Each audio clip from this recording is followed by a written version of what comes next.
Hello and welcome to this Ayni Secrets video where I'm going to be showing you how to make Aquafaba fondant. Aqua what?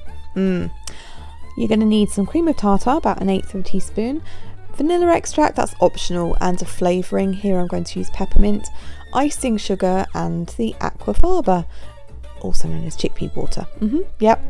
Chickpea water, and it stinks. And that's why I used some vanilla extract to try and cover that up whilst I was whisking it. It doesn't stay, the smell doesn't stay, okay? So just trust me on this, it works and it turns into something magical. So, Aquafaba water, cream of tartar, flavouring, and then you whisk. And you whisk.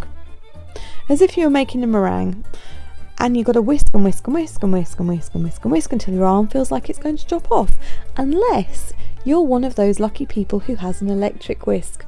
Or even better, one of those delicious KitchenAids that I have been hankering after for what feels like all of my life. If you have either of those things, use them.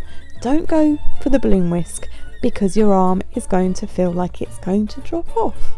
And you've still got some kneading to do at the end of this. Okay, so you're going to whisk it up until you've got firm peaks, you know, soft, firm, whatever. And then you're going to pop in your icing sugar. Now you're going to do this a bit at a time.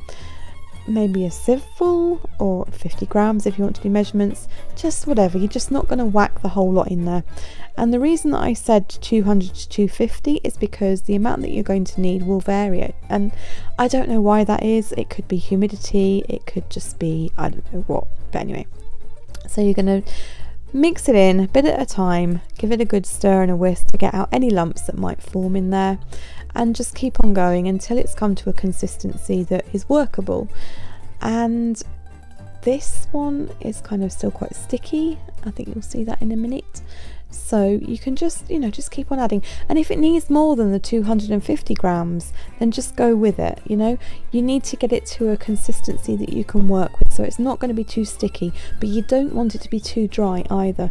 If you've used royal icing or fondant icing before, you'll know that texture that you're looking for, that kind of silky smooth texture. Yeah.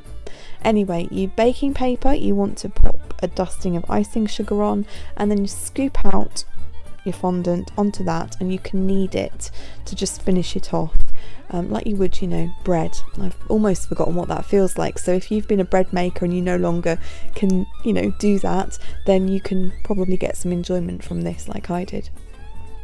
If you don't like sticky textures, then you're going to hate this. But anyway, so just knead it until you get that, that consistency that's workable.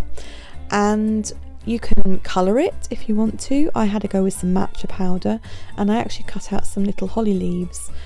So yeah, you can make it, cake decorations. You might even be able to pop it on the Christmas puddings that we're going to make next week. I don't know. So once that's all good and ready to go, just break off little balls and then flatten them down on a piece of baking paper. And I think I got about 22 pretty good sized ones out of this amount.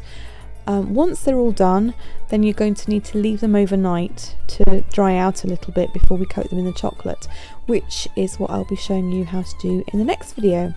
So I will see you then. Until then, have fun!